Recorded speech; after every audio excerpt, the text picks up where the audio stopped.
దేశవాళీ cricket league Ranji ట్రోఫీలో ముంబై ఆధిపత్యం కొనసాగుతుంది.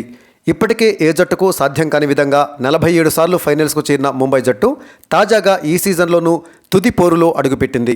దీంతో ముంబై జట్టు 48వసారి రంజీ ట్రోఫీ ఫైనల్స్కు చేరింది. మిగతా టీంలకు సాధ్యం కాని విధంగా ముంబై జట్టు ఏకంగా 41 సార్లు రంజీ ట్రోఫీని గెలుచుకున్న సంగతి తెలిసిందే. ప్రస్తుత సీజన్లో తమిళనాడుతో జరిగిన సెమీఫైనల్ మ్యాచ్లో ముంబై జట్టు అదరగొట్టింది. సెమీస్ పోర్లో తమిళనాడుపై ఇన్నింగ్స్ 70 పరుగుల తేడాతో ముంబై విజయం సాధించి ఫైనల్స్లో అడుగుపెట్టింది. ఈ మ్యాచ్లో ముందుగా బ్యాటింగ్ చేసిన తమిళనాడు జట్టు తన మొదటి ఇన్నింగ్స్లో 146 పరుగులకే ఆలౌట్ అయింది. అనంతరం ముంబై జట్టు కూడా తమిళనాడు బౌలర్ల ధాటికి ఒకానొక దశలో 106 పరుగులకే 7 వికెట్లు కోల్పోయింది.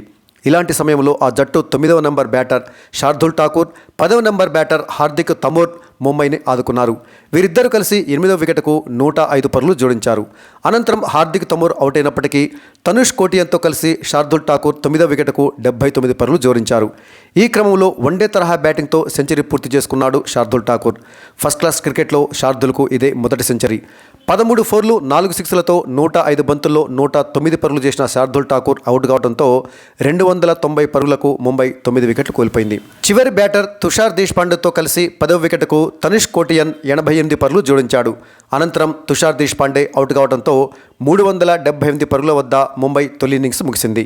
89 పరుగులు చేసిన తనిష్ కోటియన్ నాటౌట్గా నిలిచాడు. తమిళనాడు బౌలర్ సాయి కిషోర్ 6 వికెట్లు తీశాడు. అనంతరం సెకండ్ ఇన్నింగ్స్లోనూ తమిళనాడు బ్యాటర్లు తేలిపోయారు.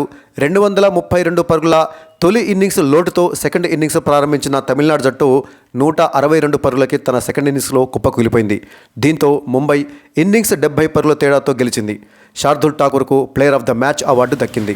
తమిళనాడు సెకండ్ ఇన్నింగ్స్లో బాబా ఇంద్రజిత్ 70 పరుగులు చేయగా మరెవరూ కూడా కనీసం హాఫ్ సెంచరీ కూడా చేయకపోవటం విశేషం. అందులో ప్రదోష్ రంజిత్ పౌల్ 25 పరుగులు, విజయ్ శంకర్ 24 పరుగులు, సాయి కిషోర్ 21 పరుగులు చేయగా మిగతా వారు సింగిల్ డిజిట్కే అవుట్ అయ్యారు. ఇక ముంబై బౌలర్స్లలో షమ్స్ ములానీ 4 వికెట్లు, శార్దుల్ ఠాకూర్ 2 వికెట్లు, మోహిత్ అవస్థి 2 వికెట్లు, తనుష్ కోయిటన్ 2 వికెట్లు తీశారు. ఇక విదర్భ మధ్యప్రదేశ్ మధ్య జరుగుతున్న రెండవ సెమీఫైనల్స్ మ్యాచ్లో విజేతతోటి ముంబై జట్టు రంజీ ట్రోఫీ ఫైనల్స్లో తలపడనుంది.